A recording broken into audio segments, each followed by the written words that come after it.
नमस्ते जेवीएंस। मैं JVN Kirandeep Kaur BA BEd BSc BEd ZBC और पीसीएम का जो है आज का सेशन हॉलिस्टिक एजुकेशन कोर्स से सेशन नेम जो है जो लेने जा रही हूँ आज मैं वो स्टेजेस ऑफ योगा है। हमने पहले योगा पढ़ा, योगा का इम्पोर्टेंस पढ़ा, इंट्रोडक्शन पढ़ी, उसमें मीनिंग डेफिनेशन पढ़े। तो ये वही इंट्रोडक्शन लिखा हुआ है और उसके बाद जो है आज जो है हम अष्टांग योग के बारे में पढ़ेंगे, जिसको हम स्टेजेस ऑफ योगा के नाम से भी जानते हैं, लिम्स ऑफ योगा के नाम से भी जानते हैं। ओके, तो इसमें जो लिम्स ऑफ योगा या फिर हमारी जो है स्टेजेस ऑफ योगा कितनी होती हैं? 8 तरह की होती हैं और 8वीं जो नाम है वो ये वाले हैं: यम, नियम, आसन, प्राणायाम, प्रत्याहार, धारणा, ध्यान, समाधि। ठीक है, ये जो है डिफरेंट जो है किसी भी स्टेज पे पहुंचने के लिए एक वे है, रास्ता है। ठीक है, जैसे कि एक दूसरे से रिलेटेड है काफ़ी हद तक, और कुछ जो हैं कुछ आपके जो हैं ऑर्गन से रिलेटेड रहता है, आपकी बॉडी से रिलेटेड रहते हैं। ठीक है, तो आज हम वही पढ़ेंगे। यम का मतलब क्या है? यम जो है क्या है वो पढ़ते हैं पहले। यम it means resistance, moral discipline and moral vows. संयम नैतिक अनुशासन और नैतिक प्रतिज्ञा है। इट मीन्स आपका खुद के ऊपर कंट्रोल और किसी तरह का अनुशासन, डिसिप्लिन बना के रखना खुद में, और किसी तरह के जो है अपने जो है एथिक्स को रखना कि हाँ मैं ये मेरे एथिक्स हैं कि मुझे ये नहीं करना है या ये करना है, मैं इस तरह से ही काम करना पसंद करती हूँ, यही इस तरह से काम करना सही होता है, वो चीज़ है। जो फर्स्ट लिम्ब है उसके बारे में यही है लिखा हुआ है कि that is refers to the work discipline और participate practices that are primary concern with the world around us. आपके आसपास के अराउंड के वर्ल्ड है जो उसके साथ रिलेटेड होता है, उसके साथ हमारा इंटरेक्शन के बारे में बात जो है यहाँ ये हमें बताता है। ठीक है, ओके, तो ये सब चीज़ें कि आप अपनी उसके साथ जो है आपके अराउंड के वर्ल्ड के साथ इंटरेक्शन करते करते जो है आप अपनी फिज़िकल एबिलिटी और स्ट्रेंथ को किस तरह से इम्प्रूव कर सकते हो, आपका माइंड किस तरह से आप रिलैक्स में ला सकते हो, वो सब चीज़ें जो है ये सिखाता है यम।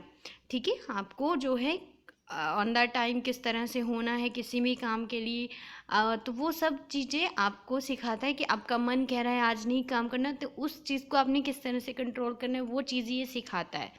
ठीक है, रेगुलर प्रैक्टिस से।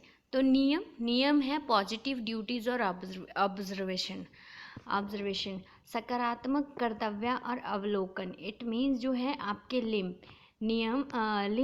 का जो सेकंड नियम है, सेकंड जो है स्टेज है नियम है, usually refers to the duties direction towards the our self. हमारे प्रति जो हमारी ड्यूटीज़ हैं उनको इम्प्रूव करने में हमारी हेल्प करता है, but can also be considered with the our actions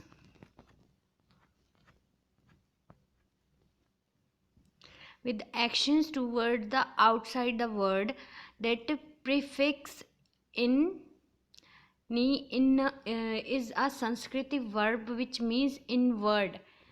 okay, अभी मैं आपको इसके बारे में पढ़ा देती हूँ। इसके ये नीचे जो मैंने लिख रखे हैं ना पार्ट्स हैं जो आगे हम होते हैं, लेकिन आपको इतने जो है डीपली नहीं पढ़ना है अभी, क्योंकि आपको जस्ट इन्होंने स्टेजेस ऑफ योगा ही पूछी हैं।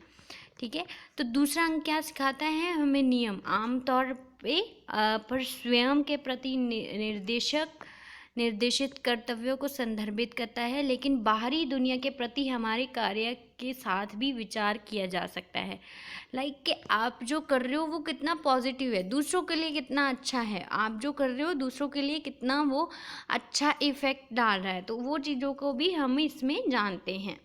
ओके, कि हम तो अपनी ड्यूटी पॉजिटिव वे से निभा रहे हैं, लेकिन उसका दूसरों के ऊपर किस तरह का असर हो रहा है, वो भी हमारे जो नियम है उससे किसी का किस तरह से जो है भला हो रहा है या फिर किसी का कुछ खराब हो रहा है, वो चीज़ों को भी ध्यान में रखवाता है। ठीक है, आसन पोस्चर के बारे में बात कर लेते हैं। ये आपकी फिजिकल अपीयरेंस से रिलेटेड है कि आप किस तरह की लुक में रखते हो, दिखते हो।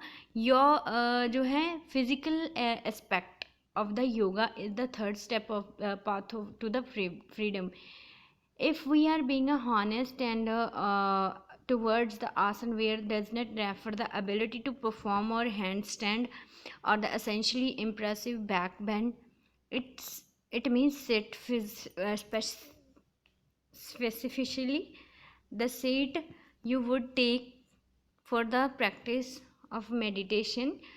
इट मीन्स वही है कि आप एक ऐसी आकृति में बैठ सकते हैं जिसमें आप रिलैक्स महसूस करते हो, आपका बॉडी जो है अच्छा महसूस करता है, उसमें आपकी जो है आपका प्राणायाम अच्छे से चलता है, आपकी सांस क्रिया अच्छे से होती है, मेडिटेशन हो सकता है। ठीक है, आप जो है उस चीज़ इन सब चीज़ों के बारे में अगर बात करते हैं हम, तो वो उसको क्या कहा जाता है, आसन।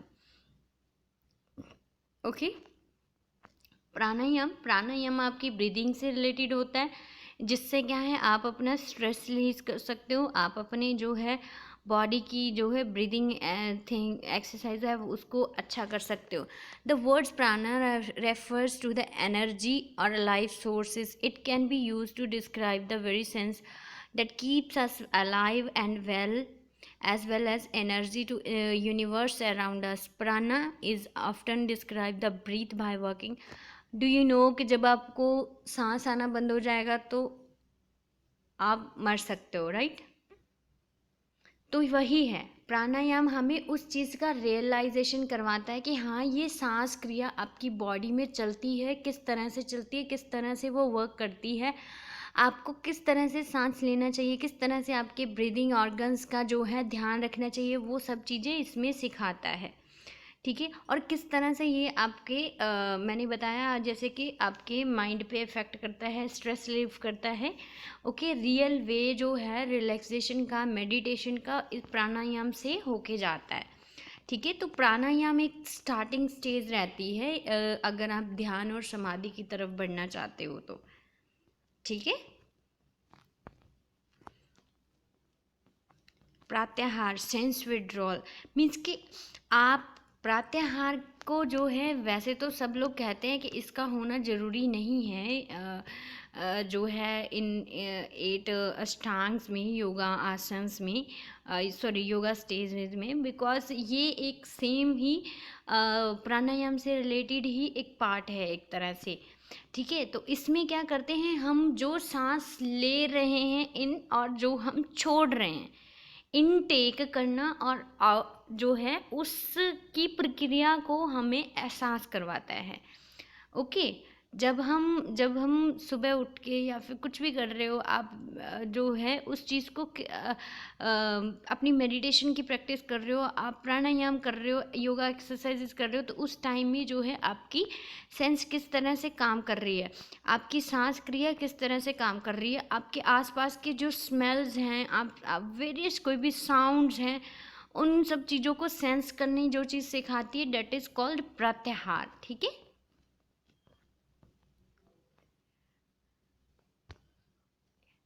धारणा, फोकस, कंसंट्रेशन, ये आपकी समाधि का जो है लास्ट सेकंड स्टेज है। लास्ट से सेकंड मतलब कि लास्ट से पहले जो है थर्ड स्टेज ये रहता है, उसके बाद एक और स्टेज आता है, तो देन जो है आप समाधि की तरफ जाते हैं। ठीक है, धारणा फोकस होता है, कंसंट्रेशन होती है, जैसे कि होल्डिंग और मेंटेनिंग, आपके आसन को, आप कोई भी स्ट्रेचिंग कर रहे हो उसको होल्ड करना, उसको जो है पता करना कि आपके कौन सी एक्सरसाइज के साथ कौन से मसल पे आपके स्ट्रेच हो रहा है, वो सब चीज़ों को, या फिर आप स्मेल कर रहे हो तो स्मेल करने से कौन सी स्मेल आ रही है, या फिर आप हियर कर रहे हो, सुन रहे हो, तो आपको कौन सी वॉइस सुन रही है, कौन सी वॉइस आपको अच्छी लग रही है, उस चीज़ में कंसंट्रेशन करना सिखाता है, फोकस करना सिखाता है कि आपके लिए, या फिर आप सुबह उठ रहे हो तो आपके लिए क्या अच्छा है, उस चीज़ में फोकस करना सिखाता है। किसी भी चीज़ के लिए फोकस करने की चीज़ के बारे में अगर हमें अपनी प्रैक्टिस करनी है तो आपको धारणा जो है वो करनी चाहिए, धारणा का जो है स्टेज वो आपको रेगुलर उसकी प्रैक्टिस करनी चाहिए। ठीक है, closely link the previous limbs, धारणा एंड प्रत्याहार essential parts of the same aspect in the order of focusing something। वही मैंने बताया कि सब लोग कहते हैं ये प्रत्याहार का ही मतलब हिस्सा है, तो इसी तरीके से ये धारणा उसका ही हिस्सा रहती है। ध्यान तो आपको पता है मेडिटेशन होती है।